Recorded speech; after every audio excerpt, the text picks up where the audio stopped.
6 અને 10 માંથી પહેલું પગથિયું કયું આવશે? 6 વેરી ગુડ. 6 ગડે 6 નું આવશે.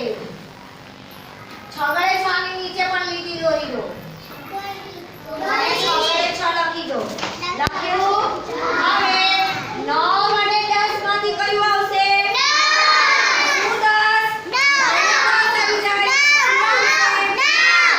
Very good. 9 વડે 9 ની નીચે લીટી દોરો અને અહીંયા લખો 9 વડે 9. અને છેલ્લું પગથિયું કયું આવશે? 10. તો અહીંયા લખો 10. જો પહેલા 4 પછી 6 પછી 9 અને 10 અને ચડતા ક્રમમાં લખેલા છે.